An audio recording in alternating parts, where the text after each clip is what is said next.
प्रभु यीशु मसीह के मधुर एवं प्रिय नाम में आप सबों को शालोम। आज के मनन के लिए जो मैंने पाठ लिया है वो है यूसुफ के जीवन से हमें क्या शिक्षा प्राप्त होती है और वह किस प्रकार से एक गड्ढे से निकलकर महल तक जाता है। प्रियो, जो यूसुफ है वो राहेल और याकूब का पहला संतान है, पहली संतान है।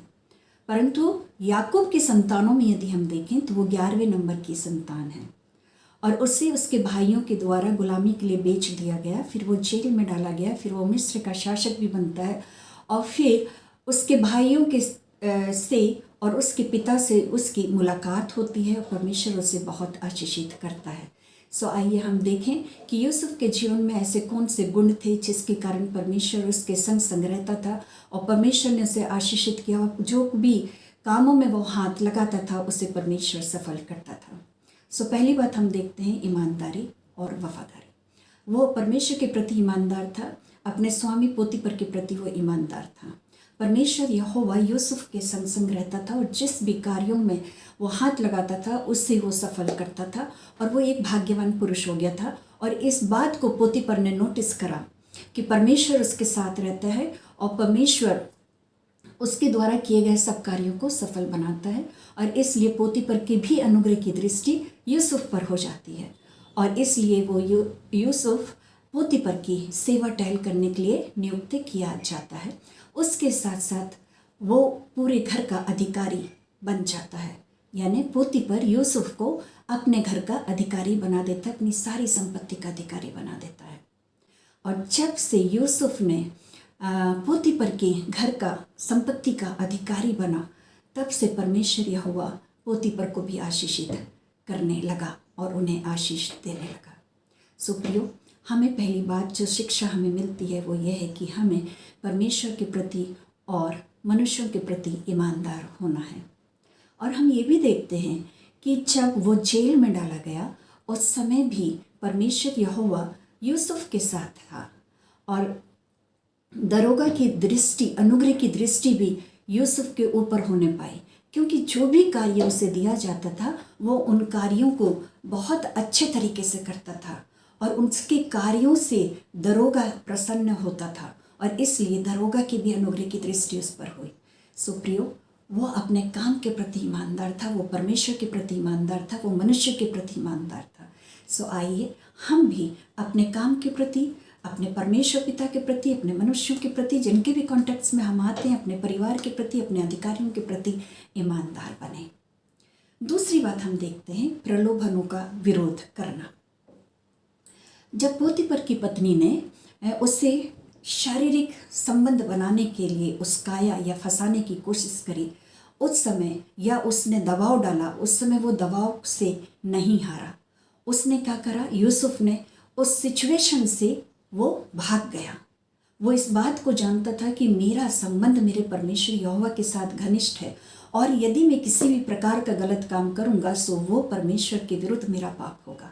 और इसलिए परमेश्वर यहोवा ने भी उसकी सहायता और मदद करी और वो परमेश्वर का भय मानता था और इसलिए पाप करने से डरा और वो क्या करता है, उस परिस्थिति से भाग जाता है। प्रियो, इस प्रकार की प्रलोभन हमारे जीवनों में भी बहुत बार आएंगे।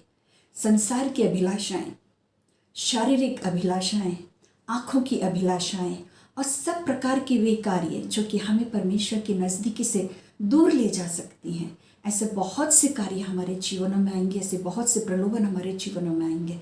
सो हमें क्या करना है, हमें यूसुफ के समान परमेश्वर यहोवा का भय मानना है, परमेश्वर की उपस्थिति में रहना है, परमेश्वर के साथ रहना है, परमेश्वर के साथ अपने संबंधों को गहरा करना है और इन सब परिस्थितियों का हमें विरोध करना है।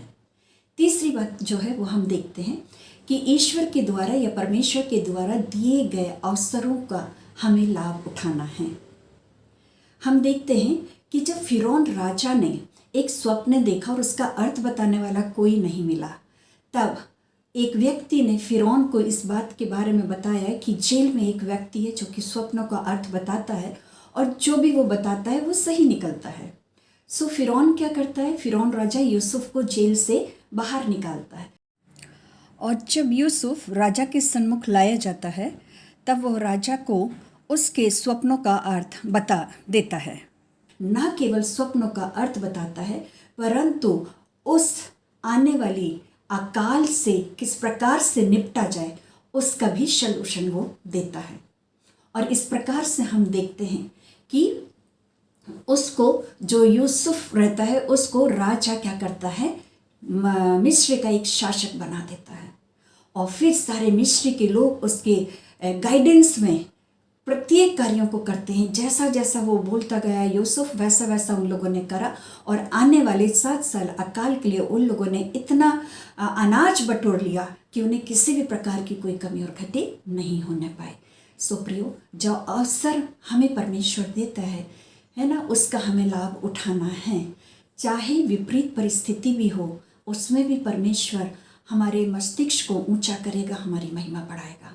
जिस प्रकार से यूसुफ के साथ परमेश्वर रहा, यूसुफ को परमेश्वर ने दृढ़ करा, परमेश्वर ने उसकी सहायता करा, परमेश्वर ने अपने धर्म में दाहिने हाथ से उसे पकड़ा रहा, परमेश्वर उसकी ढाल बन के रहा, परमेश्वर ने उसके मस्तिष्क को ऊंचा किया और उसकी महिमा को बढ़ाया। आज हमारा परमेश्वर यहोवा भी हमें दृढ़ करने जा रहा है, हमारी सहायता करता है, अपने धर्म में दाहिने हाथ से हमें संभालता है। वो हमारी ढाल है, वो हमारा शरण स्थान है, वो हमारे मस्तिष्क का ऊंचा करने वाला और हमारी महिमा बढ़ाने वाला हमारा जीवित परमेश्वर। और ये सारी आशीषें आज परमेश्वर यहोवा हमें देने जा रहा है। सो आइए हम अपने आप को परमेश्वर के सामने नम्र करें, दीन करें। परिस्थिति चाहे प्रतिकूल होए, चाहे अनुकूल होए, चाहे अच्छी होए, चाहे बुरी होए, हमें अपने आप को नम्र और दीन करना है और परमेश्वर के सन्मुख रख देना है कि प्रभु, मैं तेरे सामने उपस्थित हूँ, तेरी योजना मेरे जीवन में पूर्ण होने पाए। जैसे यूसुफ ने अपने आप को परमेश्वर को समर्पित कर दिया, वो किसी भी विपरीत परिस्थिति में चिड़चिड़ाया नहीं, गुस्सा नहीं करा, किसी प्रकार की कोई भी गलत बातों का नहीं कहा।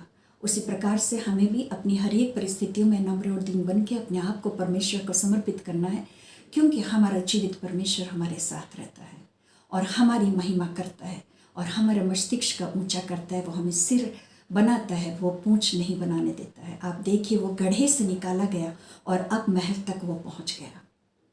प्रियो, हमारा परमेश्वर पिता भी हमें हर एक विपरीत परिस्थितियों से निकाल के एक अच्छी और उत्तम जगह पे लेके जा रहा है। विश्वास करें परमेश्वर पे, परमेश्वर के प्रति ईमानदार बने रहें, हर प्रकार से अपने जीवनों में प्रलोभनों को दूर करें और परमेश्वर की उपस्थिति में बने रहें। चौथी चीज़ जो है वो हम देखते हैं क्षमा करना। प्रियो, जब यूसुफ अपने भाइयों से मिला, जब उसे इस बात को पता चला कि ये जो अनाज लेने आए हैं ये मेरे भाई लोग हैं, तब उसने उनके साथ बुरा व्यवहार नहीं किया। उसका मन प्रेम से उमड़ गया उनके प्रति और उसने किसी भी प्रकार से उसके साथ कोई बुरा व्यवहार नहीं किया, उन्हें क्षमा किया। और जब उसके पिता की मृत्यु हो जाती है तब उसके भाई लोग आके यूसुफ के पैरों पे गिर जाते हैं। वे डरे हुए होते हैं कि ये शायद अब मेरे साथ बुरा करेगा, और वो उसके पैरों पर गिर के कहते हैं कि हम तेरे दास हैं। परंतु यूसुफ ने क्या कहा? मत डरो, यद्यपि तुमने मेरे लिए बुराई का विचार किया था, परंतु परमेश्वर यहोवा ने भलाई का विचार किया था, जैसे कि आज प्रकट है, और हम सबों के प्राण बचाए जाते हैं। प्रियो, उस अकाल से बचने के लिए परमेश्वर यहोवा ने प्रबंध किया था कि उसके लोग याकूब और याकूब का घराना बचाया जाए, और ये परमेश्वर की योजना थी जिसे परमेश्वर ने यूसुफ के द्वारा पूरी करी।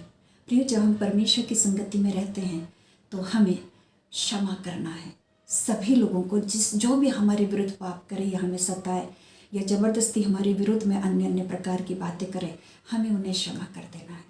जैसे यूसुफ ने अपने भाइयों को क्षमा करा, हमें भी क्षमा करना है, क्योंकि हर एक परिस्थितियों का इस्तेमाल परमेश्वर हमारी भलाई के लिए करता है और परमेश्वर की योजना हमारे जीवनों में पूर्ण होने पाती है हर एक परिस्थितियों में।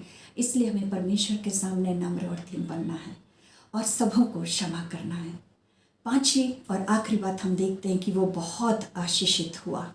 परमेश्वर ने उसे बहुत आशीषित करा, उसके बच्चे होने पाए, वो मिस्र का एक शासक बनने पाया और उसको परमेश्वर पिता ने बहुत आशीषें दी, सब प्रकार की आशीषें दी। और न केवल परमेश्वर पिता का आशीष उसे प्राप्त हुआ, परंतु उसके पिता का आशीर्वाद भी उसे प्राप्त हुआ। याकूब ने अपने बेटे यूसुफ को क्या आशीर्वाद दिया? उसने कहा, मेरा परमेश्वर यहोवा जो सर्वशक्तिमान परमेश्वर यहोवा है, वो ऊपर से आकाश की सारी आशीषें और नीचे से गहरे जल में की सारी आशीषें तुझे देगा। वो पृथ्वी पर तो सारी आशीषें उसे प्राप्त थी, यूसुफ को पृथ्वी की सारी आशीषें प्राप्त थी, पर ऊपर आकाश की आशीष और गहरे जल में की आशीष के लिए और याकूब ने यूसुफ को आशीर्वाद दिया।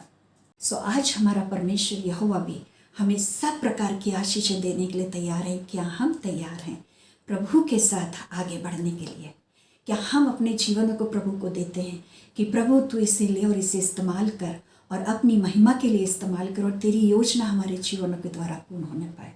सो प्रियो, आज के वचन से हम इस बात को सीखते हैं कि हमें परमेश्वर पिता के और मनुष्यों के प्रति कैसे रहना है, वफादार होना है, ईमानदार होना है। हमें अपने आप को सब प्रकार के प्रलोभनों से बचाना है। परमेश्वर का भय हमारे जीवन में होना चाहिए। हमें परमेश्वर यहोवा के संग संग चलना है, तब परमेश्वर यहोवा हमारे संग संग चलेगा। परमेश्वर के अनुग्रह की दृष्टि और मनुष्यों के अनुग्रह की दृष्टि हम पर होएगी और परमेश्वर यहोवा हमारे सारे हाथों के कार्यों को सफल करेगा। हमें सब बातों में क्या करेगा? ऊंचा उठाएगा, हमारे मस्तिष्क को ऊंचा उठाएगा, हमारी महिमा बढ़ाएगा। हमारा परमेश्वर यहोवा हमें ये सिखाता कि हमें सब लोगों को क्षमा करना है, अपने आप को नम्र और दीन करना है, और जिस भी परिस्थिति में हम हो ये मान के चले कि वो परिस्थिति हमारे परमेश्वर यहोवा ने हमें दी है, और इसीलिए हमें उन परिस्थितियों में नम्र और दीन होके अपने आप को परमेश्वर को सौंप देना है और कहना प्रभु तू इसे ले और तेरी योजना हमारे जीवन में पूर्ण होने पाए। सो प्रियो, आज के वचन के द्वारा परमेश्वर यहोवा हमें यही सिखाता है कि हमें ईमानदार होना है, हमें क्षमा करना है। जिस भी परिस्थिति में हम रहें उसमें हम परमेश्वर यहोवा का भय माने, परमेश्वर का धन्यवाद करें और परमेश्वर की उपस्थिति में अपने सभी कार्यों को करें और सब प्रकार के प्रलोभनों से हम बचे रहें। परमेश्वर हम सबों को इन वचनों के द्वारा आशीषित करे। आमीन, आमीन, आमीन। Shalom, shalom, shalom.